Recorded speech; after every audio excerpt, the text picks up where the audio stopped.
Well, live streaming event begins at noon. It's 11:59. So I thought I'd start out with a little video. How's the audio? How's the video?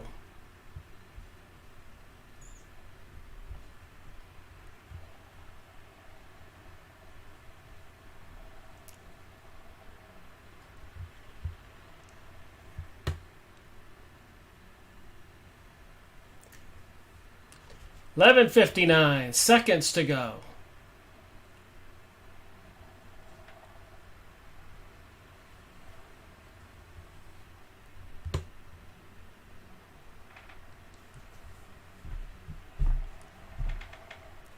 July 23rd, Monday. Rickmiracle. And it's noontime. Take a look at this.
Well, there you have it. The New World Order, globalism. Predicted, prophesized, organized, on its way. Is it already a de facto event? Is it already here? Is it all over, except for the awakening? Or a lot of people still asleep? Anyways, I've been paying attention to the news today. Let's just say this. Slightly bizarre. Apparently, President Donald Trump tweeted a threat to Iran that they will be destroyed like no other civilization or country has ever been destroyed in the history of mankind. I kid you not. So I was thinking about some of the things going on that have happened. And so I just went and got a few documents here to show a few things. So one thing I've been talking about is that President Donald Trump, recognizes Jerusalem as the capital of Israel, upending U.S. policy and sparking protest.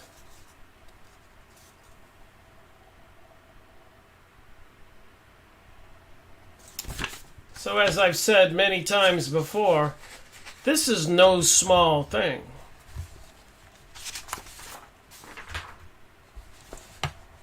So President Donald Trump is quoted as saying,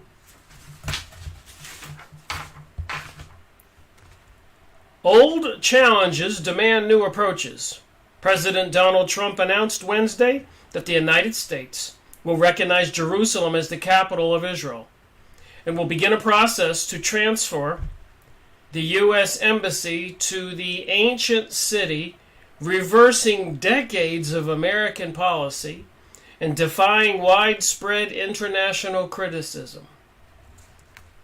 Today we finally acknowledge the obvious, that Jerusalem is Israel's capital. Trump declared in a speech at the White House, "There is nothing more or less, this is nothing more or less than a recognition of reality. It is also the right thing to do. I notice a lot of these people into this New World Order, globalism, even communism, on that video I made the other day about that Maine senator with the social democratic dues-paying group. He said, it's the right thing to do. Exact quote, if you go watch my video. So anyways, it sparked protest in Palestine territories and a fresh round of denunciations in foreign capitals, worried about a new break of violence in a volatile region. Israelis and Palestinians both claim Jerusalem as their capital. And until now, neither claim was widely recognized. Instead, the international consensus, backed by the United Nations, resolutions, and all U.S. presidents, was to negotiate the city's status as part of a peace deal to resolve the Israeli-Palestinian conflict. So you can go look up that document. It will please nobody, Idick said on CNN. It could well generate violence. Well, it certainly seems that everything President Donald Trump is doing and saying is, an effort to bring about violence. The status of Jerusalem should be determined as a negotiated settlement, it says in this document, between the Israelis and the Palestinians, and Jerusalem should be a shared capital. British Prime Minister Theresa May said Wednesday. So, without consulting we the people in the United States, President Donald Trump, I guess, has made this decision to recognize Jerusalem as the capital of Israel, a country that was formed in 1946 after spending 100 or 200 years pursuing this goal, bringing us World War I, World War II, and then, of course, obtaining the Palestinian land a foothold. And each year they gained more and more, and now the Palestinian people barely have a foothold. And 9/11 brought about chaos and destruction to many countries throughout the Middle East. A lot of people being shot with machine guns, blown up with bombs and all that stuff, starvation. And the ones who survived are being evacuated to Europe, the United States, a lot of times in secret overnight. I've gone over this material in videos. So this is all real. So I thought, what I do, now that President Donald Trump says the United States recognizes Jerusalem as the capital of Israel, and it's the right thing to do, I thought I would look up Palestine on Wikipedia.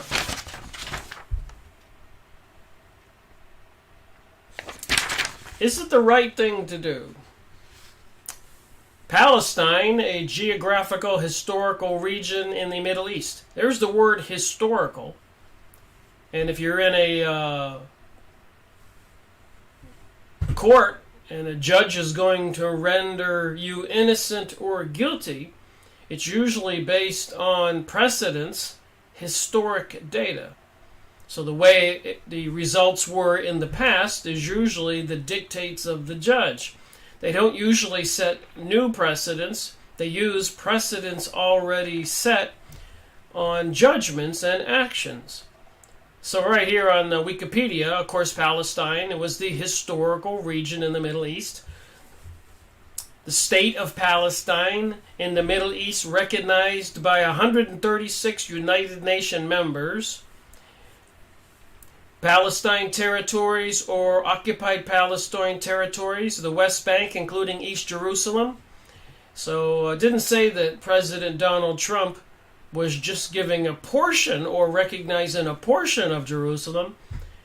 It said all of it.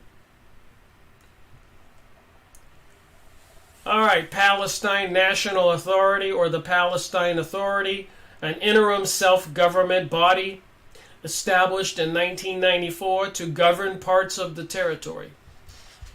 All right, historical political entities. So how long has Palestine been there?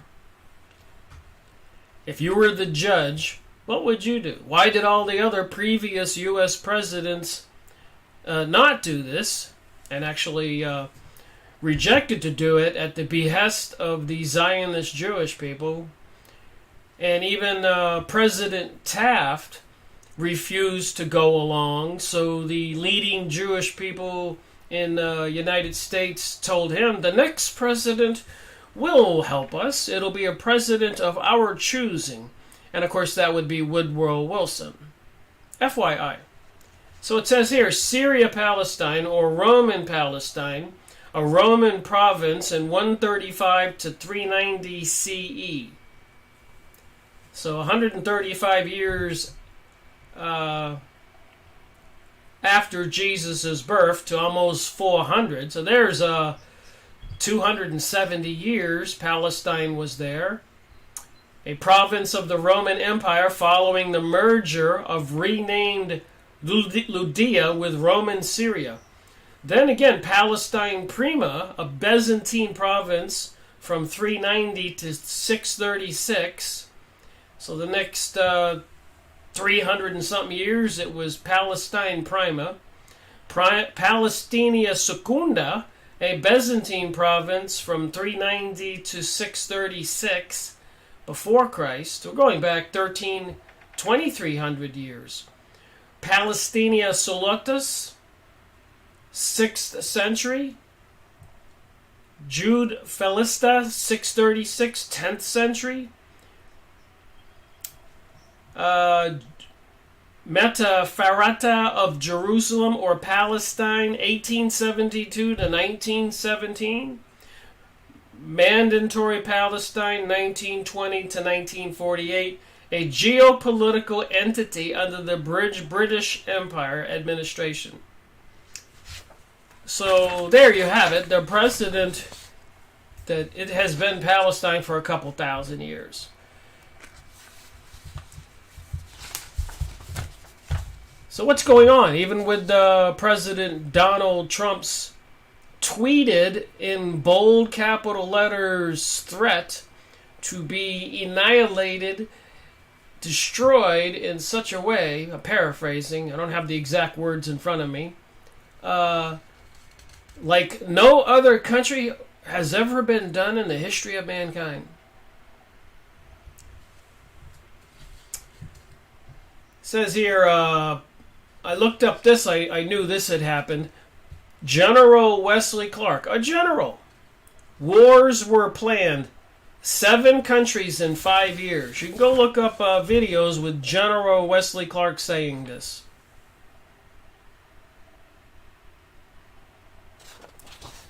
So here's what General Wesley Clark said.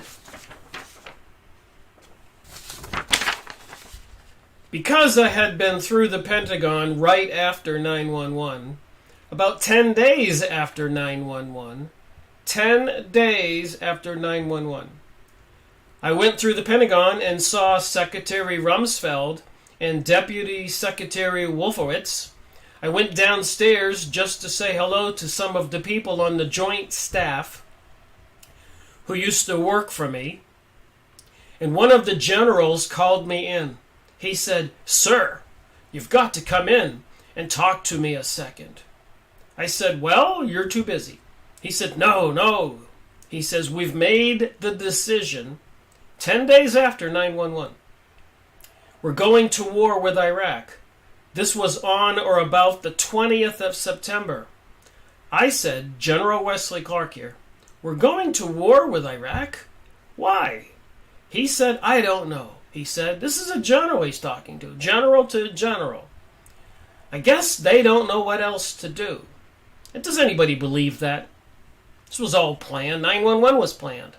Mossad was involved, the Israeli intelligence agencies, as well as many others. Webster Tarpley's book, 9/11 Synthetic Terror, shown this. I've made videos on this book. You can go buy this book, series number 12 in my series, Freemasonry and Satanism. You got a book by physicist Judy Wood, Where Did the Towers Go? And so much more evidence that this was all planned. So 10 days later, they're going to take down Iraq. So I said, well, did they find some information connecting Saddam to Al-Qaeda? He said, no. He said, there's nothing new that way. They just made a decision to go to war with Iraq. He said, I guess it's like we don't know what to do about the terrorist. But we've got a good military and we can take down governments.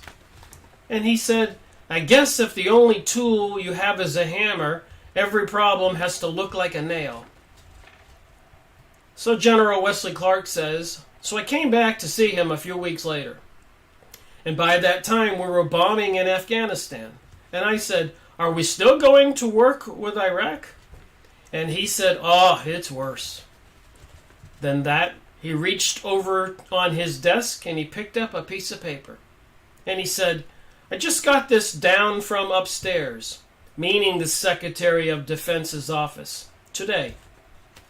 And he said, there's a memo that describes how we're going to take out 7 countries in 5 years, starting with Iraq, then Syria, Lebanon, Libya, Somalia, Sudan, and finishing off Iran. You can't make this up. You can go look it up. So back during 9/11, 10 days after, they were planning on taking down Iran.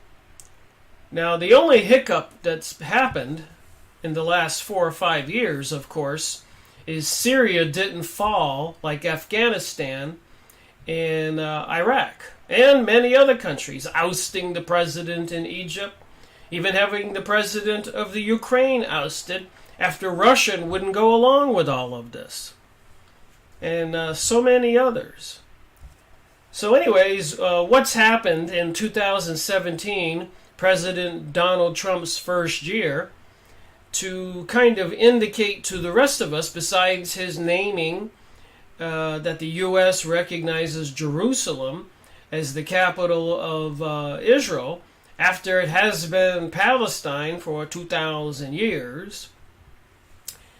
And he says it's the right thing to do, just like that communist Karl Marx senator in Maine, who belongs to the National Socialist dues-paying group. He says it's the right thing to do. So I guess we know what the communists think. It's the right thing to do.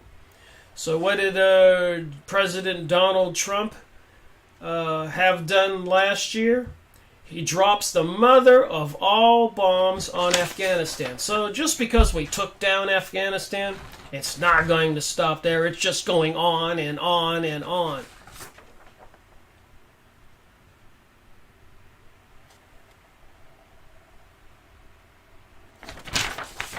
And if people don't think that it's going to stop there, if people think that, they're highly mistaken. It's not going to stop there.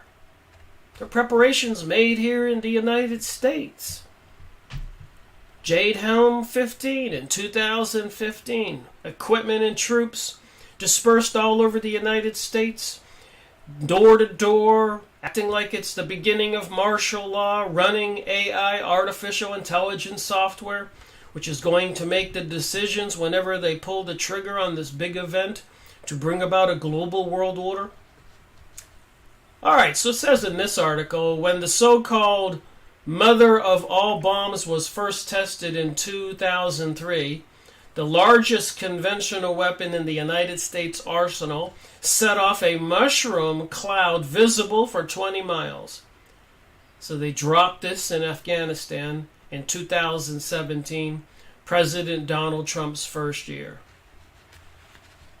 15 years after it was deemed ready for use, the U.S. unleashed the mother of all bombs, MOB, for the first time in combat on Thursday, 7:32 p.m., against an ISIS affiliate in Afghan's eastern Nangarhar province along the border of Pakistan.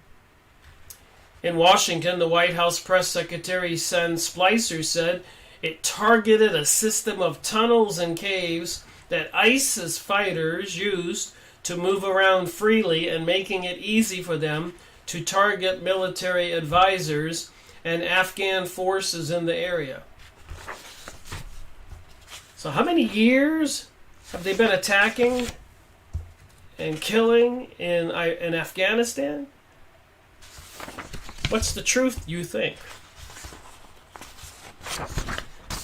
And then it doesn't stop there. Whatever excuses or things people want to have. Also in 2017, President Donald Trump attacks on Syria with 59 Tomahawk missiles.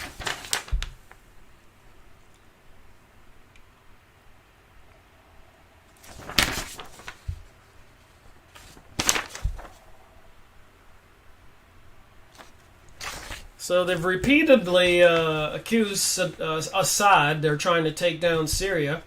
And apparently they have to take down Syria before they can begin their assault on Iran.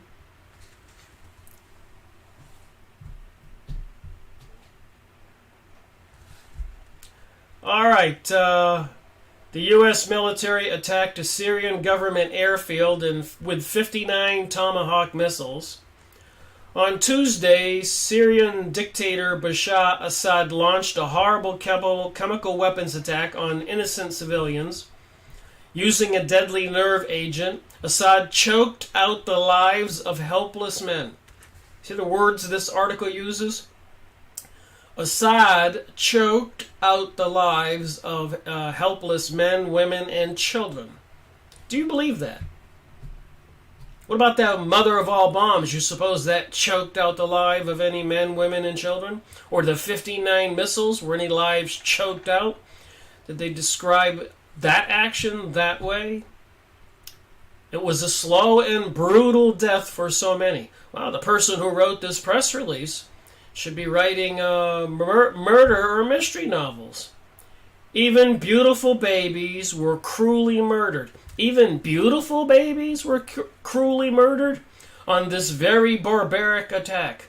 Trump said Thursday night, beautiful babies. Is there any other kind of baby? Wouldn't it just be babies? Could there be ugly babies? Just saying.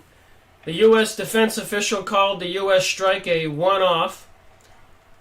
Reuters reported 9 civilians, including 4 children, were killed. Wait a minute. Assad's supposed to be killing children. The Syrian news agency claimed, but Pentagon says the civilians were not targeted.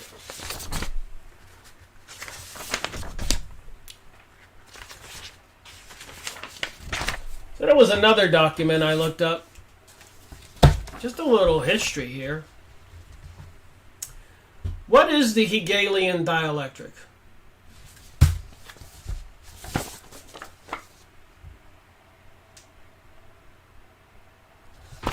What kind of rules are they playing here with this battle for the New World Order and globalism? What is the Hegelian dialectic?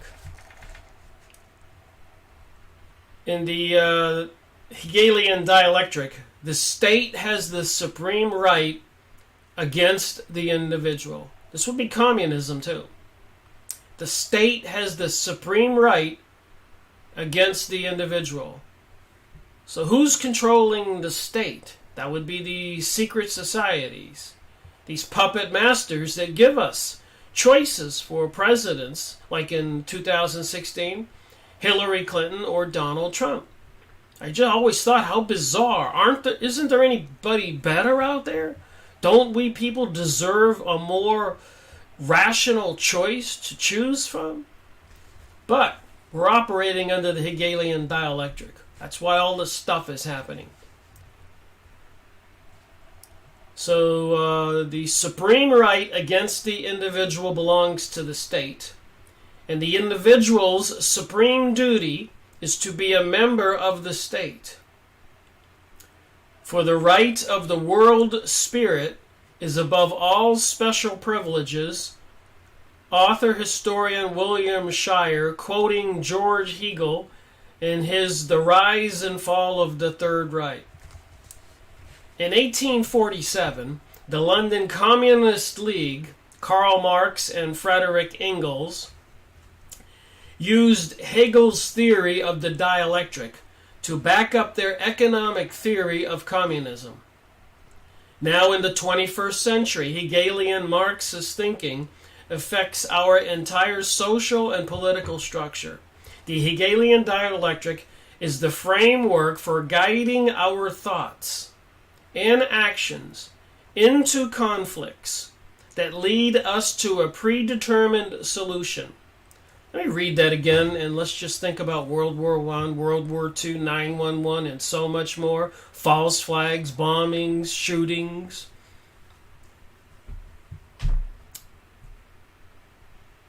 The Hegelian dialectic is a framework for guiding our thoughts and actions into conflicts that lead us to a predetermined solution. If we do not understand how the Hegelian dialectic shapes our perceptions of the world, then we do not know how we are helping to implement the vision. When we remain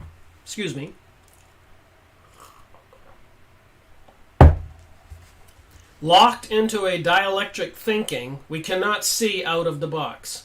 So just like all the people trapped into thinking that the Democrats are better than the Republicans, and the Republicans thinking they're better than the Democrats. They're caught in a trap and they can't see out of the box.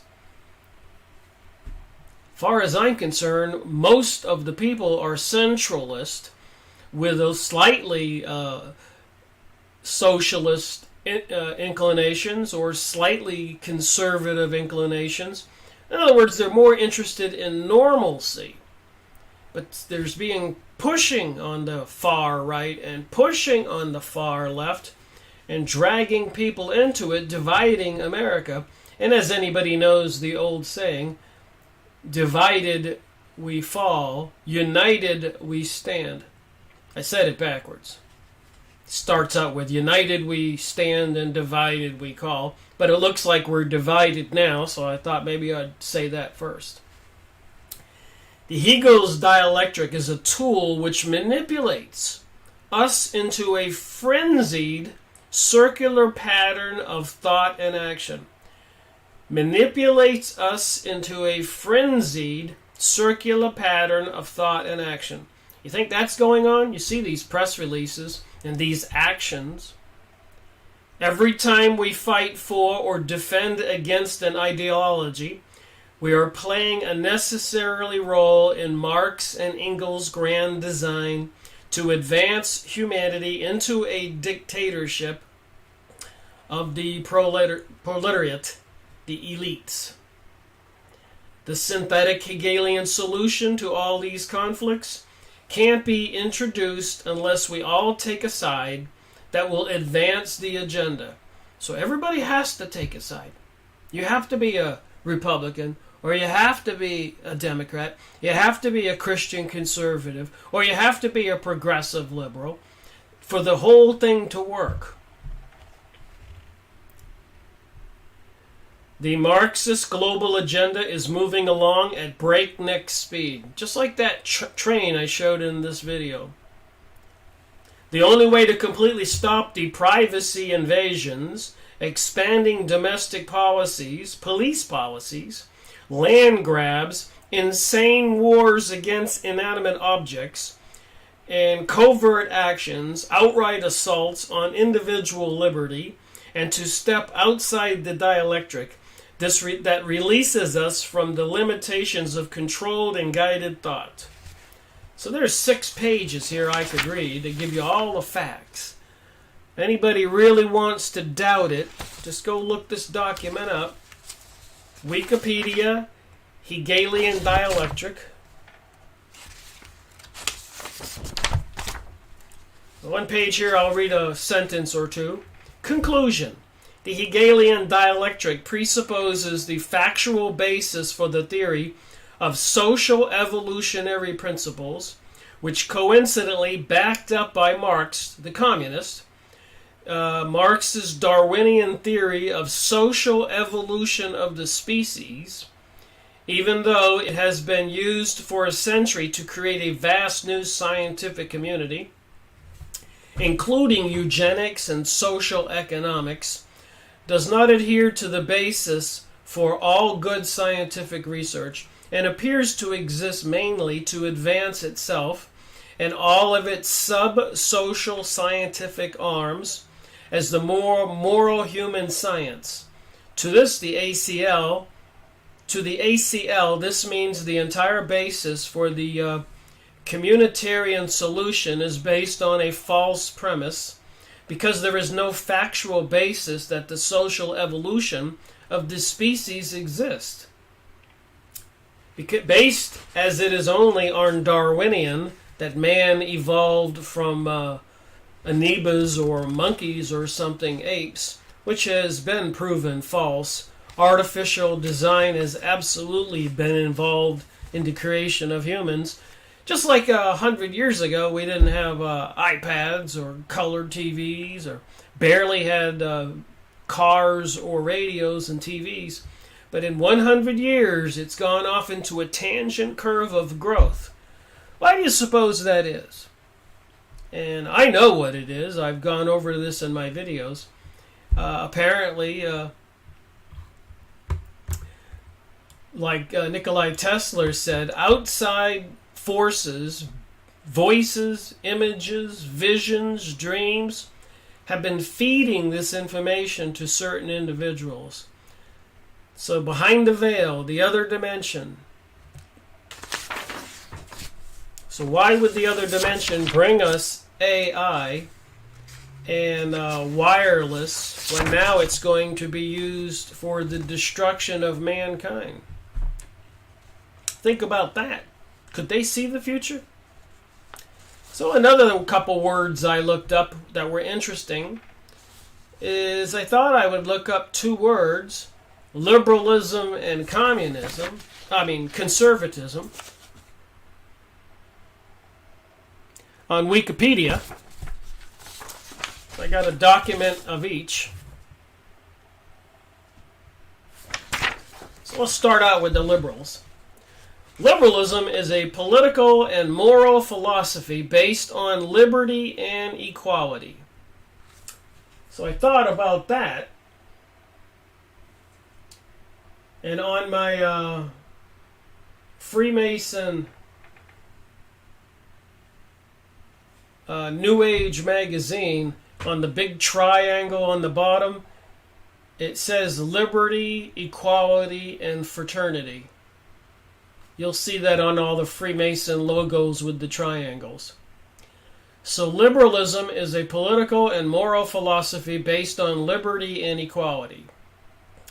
Liberals espouse a wide array of views depending upon their understanding of these principles, but they generally support civil rights, democracy, secularism, opposed to being religious, to be secular, non-religious, gender and race equality, internationalism, and freedom of speech, the press, religion, and markets.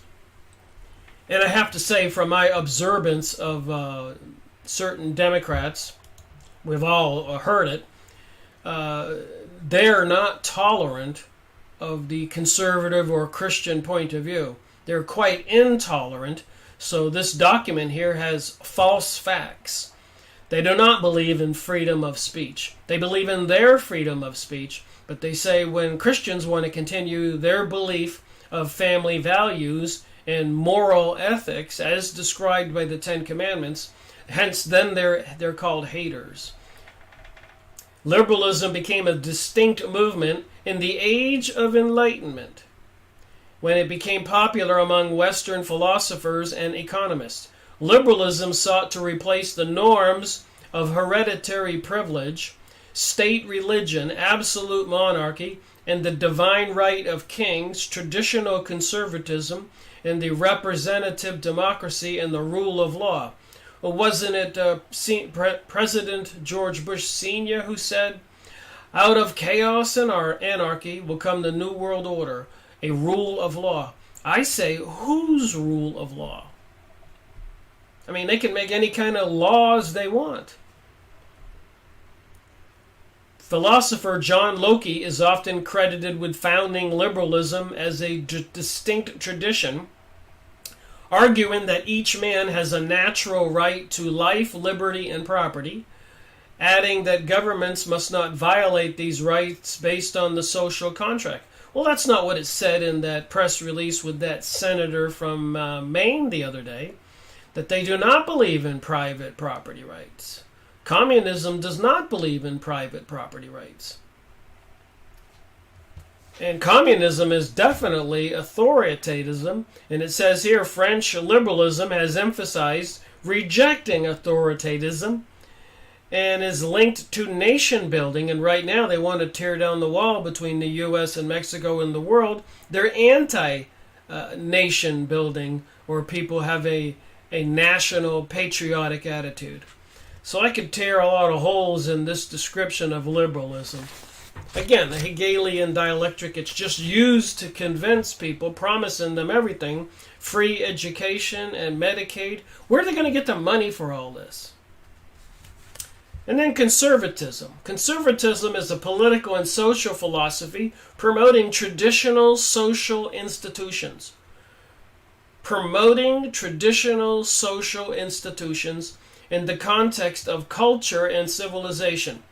I hate to say it, but that sounds kind of good versus what I'm seeing that's out there in the world today. Homelessness is on the serious rise. Murder and mayhem and the destruction of countries all over the world has been going on for a long time. The central tenets of conservatism include tradition, human imperfection, organic society, hierarchy, authority, and property rights. Conservatism seeks to preserve a range of institutions such as monarchy, religion, parliamentary government, property rights, with the aim at emphasizing social stability and continuity. Anybody got anything against social stability and continuity?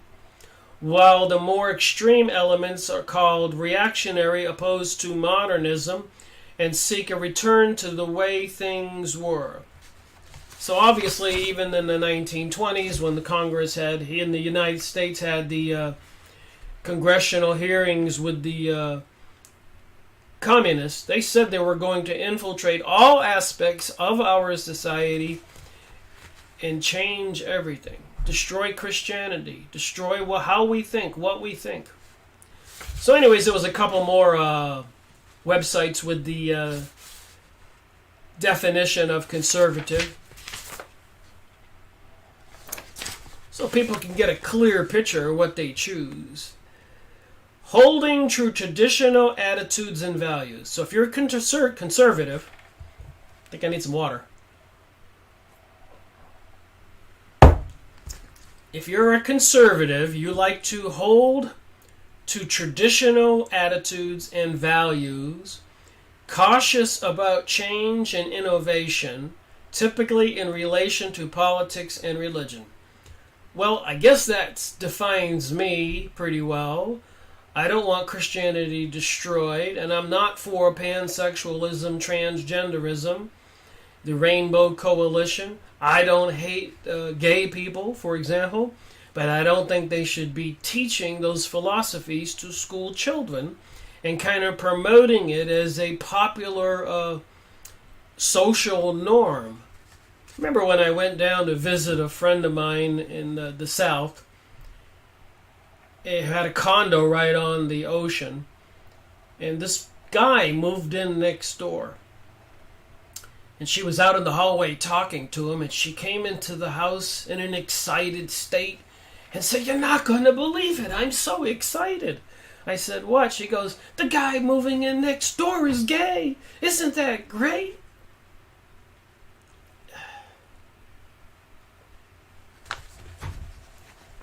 It wouldn't offend me if somebody did move in next door, but it wouldn't be like a huge celebration is in order. Like maybe a gay pride parade in the whole community because a gay person moved in. Alright, so a person who is adverse to change and holds to the traditional values and attitudes. Well, I'll tell you what. I'll say that I would rather have it as a Leave It to Beaver type family values than the TV program Modern Family and 2.5 Men with Charlie sleeping with a different girl every other show, or Seinfeld where he's sleeping with a different girl almost every other show, and so much more. So this change in our social morality and ethics, where the philosophy is evil, do as thou wilt, I'm opposed to that. But I think a lot of people are duped into the new thinking. A couple more definitions here. Conservative definition is, or relating to the philosophy of conservatism, is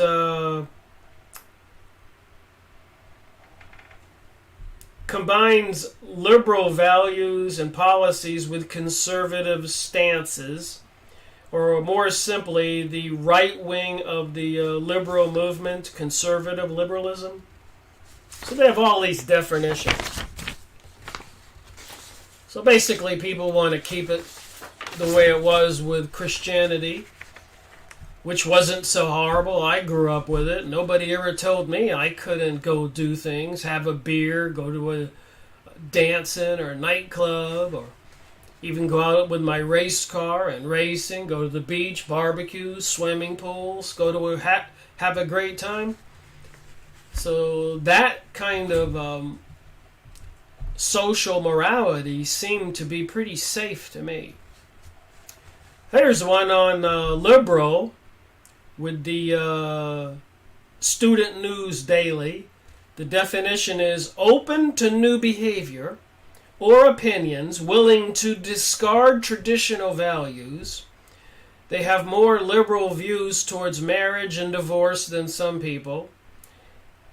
Of education, concerned mainly with broadening a person's general knowledge and experience rather than with technical or professional training. Liberal arts. A liberal is a person who imagines social injustice at every turn, does not accept that people's poor choices have put them in the situation they are in, blames the faceless, rich, religious, and conservatives for all the faults. And again, I say there's an outside force bringing about this whole paradigm shift in our society. And it's been going on quite a while. Here's an old communist propaganda poster. Jehovah's Witness book Deliverance, and a communist propaganda poster.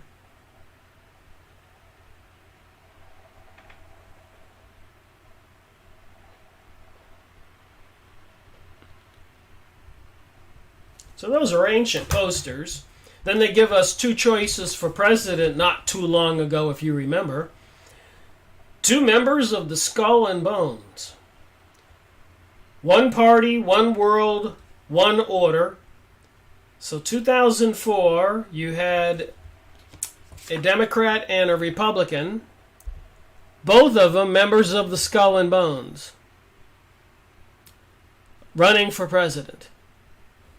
So no matter who wins, Skull and Bones win. Who's the Skull and Bones? These guys. with those symbols on his neck. These Freemasons, Rosicrucians, Illuminati, Li Diablo. So I guess this is a version of Lucifer. An old photo.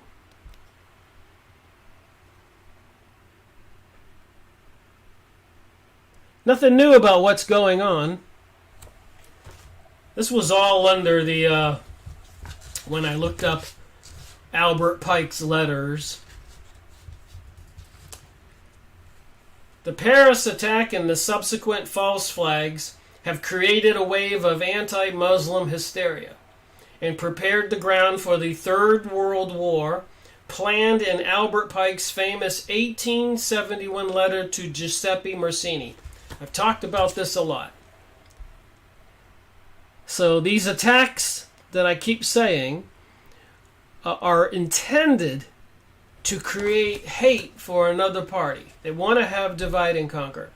And, they are having attacks and threats with the Democrats making threats against Republicans these days. It's in the news. They're calling it a soft revolution already underway. And, of course, it becomes a hard revolution when somebody fires the first shot. A lot of videos on YouTube about this.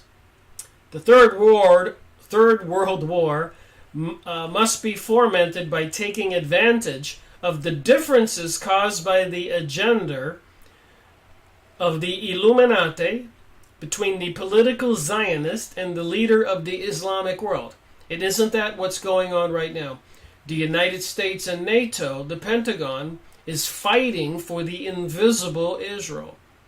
But not so invisible when President Donald Trump recognizes Jerusalem as the capital of a country that had that city for 2,000 years. The war must be conducted in such a way that Islam and political Zionism mutually destroy each other. Meanwhile, the other nations, once more divided on this issue, will be constrained to fight to the point of complete physical, moral, spiritual, and economic exhaustion. You can go look this up.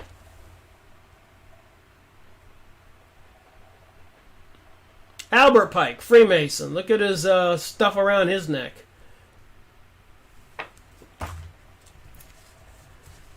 General Albert Pike. He was a general for the South during the war between the North and the South in the United States.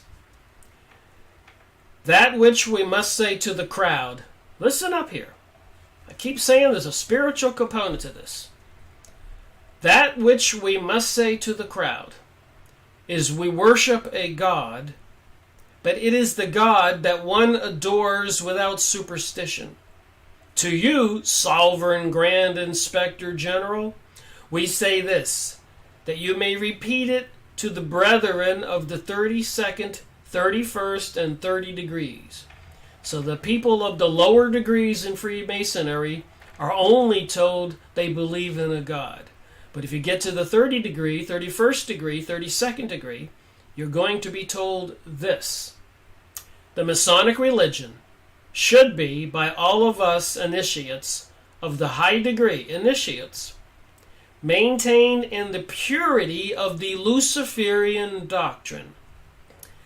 If Lucifer were not God, then Adonai, Jesus, culminate, spread false and harmful statements about him. Yes, Lucifer is God. General Albert Pike.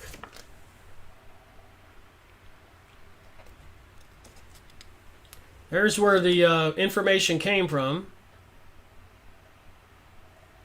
Page 588 of that document. You can go look this up on the pictures.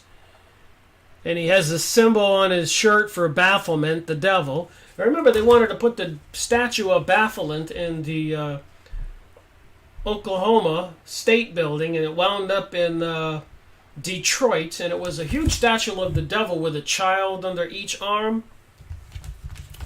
There's more than enough proof to show that all this is connected. Albert Pike, He says the First World War must be brought about in order to permit the Illuminati to overthrow the power of the czars in Russia and of making that country a fortress of atheist communists. And that's what happened after World War I. Some Bolshevik Jewish people, through espionage, managed to sneak into Russia, abduct the Tsar and his family. Everybody must have been hugely caught off guard for a few people to sneak in there and take control of the country. Probably involved a lot of people sneaking in there and a lot of insiders, like in the United States. We have all these Masonic lodges and other mystery religion organizations. And then every now and then when they want to have pride parades or protests of this sort or that sort, they all pop out of the woodwork from nowhere. So we have an invisible army all around us. So it seems. So World War I came out just like he said it would. And they did take over Russia for a while.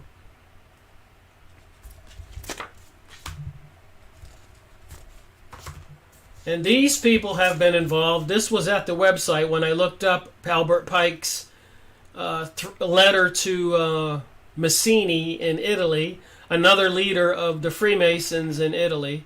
So it kind of tells the story about the players and their part. This was another interesting photo. I went and had these developed this morning. I went to the store and the photo mat just for this video. When I was looking up Albert Pike's letter to Mazzini, it's further evidence that he predicted the 3 world wars and said who they had to be fought between. And it looks like the last part of the puzzle is coming together. It says on this little picture that was at the Yahoo Image website, a large part of the available UFO literature is closely linked with mysticism and the metaphysical. So that's where these beings, even Nikola Tesla, getting the information from visions, voices, images, and dreams, interdimensional beings, fallen angels, whatever. Call them UFO and aliens if you want to, but it's part of the witchcraft mysticism. It deals with subjects like mental telepathy, automatic writing, invisible entities, as well as the phenomenon like poltergeist, ghost manifestation, and possession. Many of the UFO reports now being published in the popular press recount alleged incidences that are strikingly similar to demonic possession and psychic phenomena. So it looks like this global world order and the Zionist, Kabbalistic, mystery religion temples and lodges all over the world are into some kind of Luciferic, baffling, satanic religion. So this was Lynn Cote, UFOs and Related Subjects. And UFO behavior is more akin to magic than to physics as we know it. The modern UFO knots and the demons of the past days are probably identical. You can see the references here. The UFO manifestations seem to be by and large merely minor variations of the age-old demonological phenomena.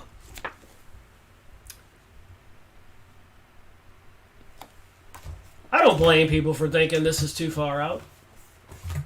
But, you know, it does involve blowing up buildings on 9/11 and World War I, slaughtering all those people in Germany and Britain and France, and 9/11 all over the Middle East, dropping liquid metal phosphorus all over the Palestinian people and all those people in Iraq, Syria, Afghanistan, and so many other places. It's one description, horrific. World War III, the war must be conducted in such a way that Islam and political Zionism mutually destroy each other.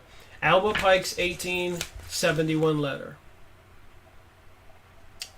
So my point is, these things I've been showing in these videos and actions, even the threat in today's press release, where President Donald Trump tweeted Iran that if they threaten the United States, they will be destroyed in such a way that has never occurred in mankind's history. How do you feel about that? 3 world wars, the Illuminati. People don't want to believe in the Illuminati. Here's a little card I found on that website this morning when I was looking up Albert Pike's letter to Mazzini. Interestingly enough, it came from a book, The Cause of World Unrest. And that's series 150. I made a video or 2 on that book. It says here, thirsting for an ideal, but not knowing where to bestow their worship, will receive the true light by the universal manifestation of the pure Luciferian doctrine, at last made public, a manifestation that will arise from the general movement of reaction following the destruction of atheism and Christianity, both at the same time vanquished and exterminated. Now, this letter is at least as old as 1896.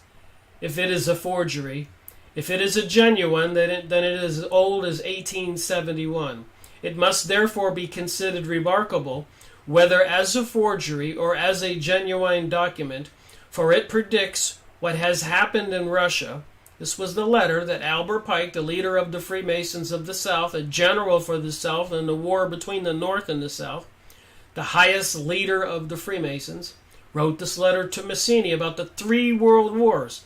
And it's saying in this document, in the 1880s, 1896, that everything according to his letter has occurred. This writer of this book, for it predicts what happened in Russia, and it claims for its authors that they are preparing to bring about what had happened. If we compare more closely the words of the Masonic letter with what has actually happened in Russia, we cannot but see how close is the correspondence between the threats and the reality. The Masonic letter and Mr. Churchill's description. So here's Giuseppe Mazzini and Albert Pike.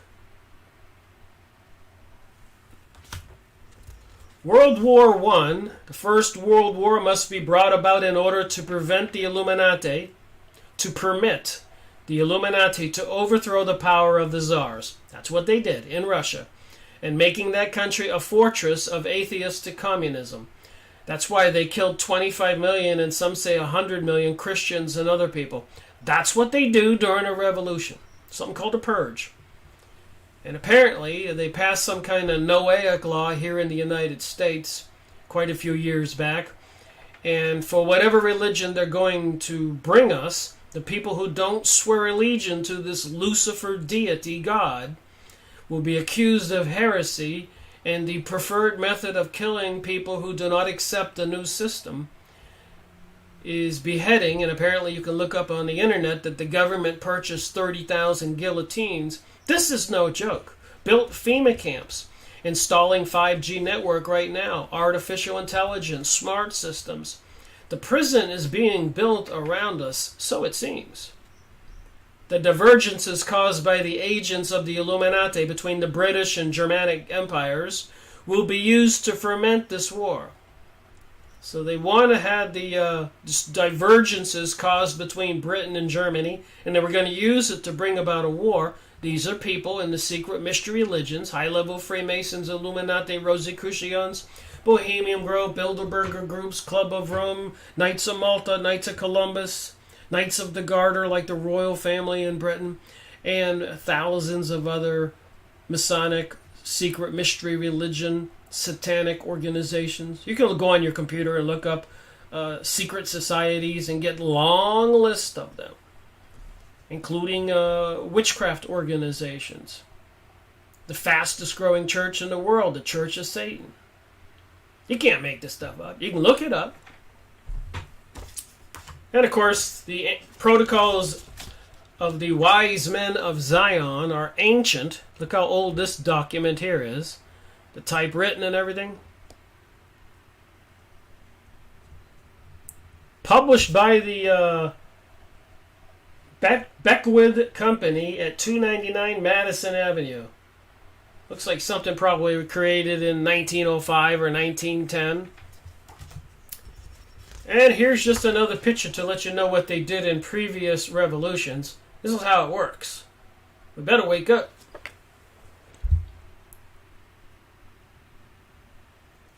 Dead bodies. Everybody lays down in a pit and is shot. No joke. The drive of the Rockefellers and their allies is to create a world government combining supercapitalism and communism under the same tent, all under their control.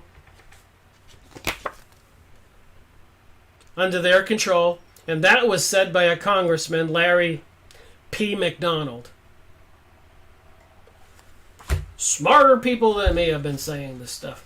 So even during the Olympics, they had a logo out front. And here it is. That's the logo for the Olympics. But if you stretch it out, it spells Zion.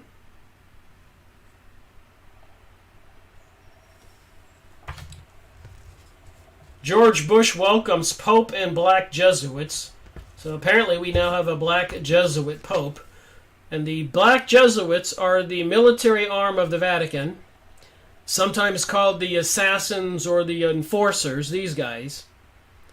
And they're more powerful than the white Pope. Bush welcomes them to the White House in 2008. And Francis was a Jesuit. So they put the black Pope in charge of the church, which was the military general. And here's just a picture that was at that website. The largest rally in French history. World leaders joined demonstrators in mourning and defiance. So when they have these bombings and shootings, they rally people up and they all get together and they scream and get patriotic, just like after President Donald Trump was inaugurated. Immediately they had the Women's March on Washington, and websites were all set up, bus schedules arranged, places arranged where they would all meet. All this stuff going on is organized. And we live in a world where you cannot believe what you see on the newspaper and in the TV. So when I checked my email this morning and saw that President Donald Trump tweeted in bold letters that threat to Iran to destroy them like no other country in the history of mankind has ever seen, I knew what I was going to talk about today on my live streaming event, and shows some documents and evidence here that this has been going on for quite a while. Everything is moving, just like that picture of the train.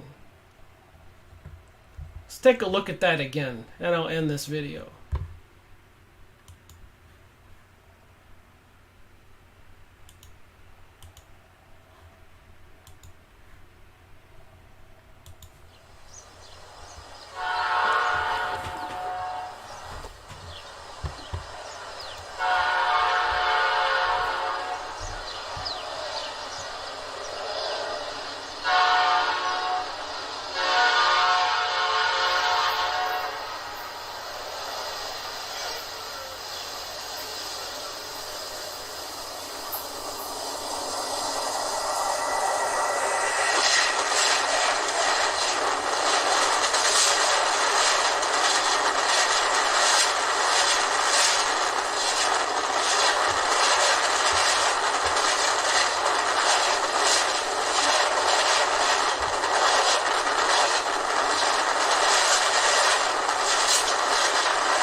Well, thank you for watching this event. Rick Miracle reporting.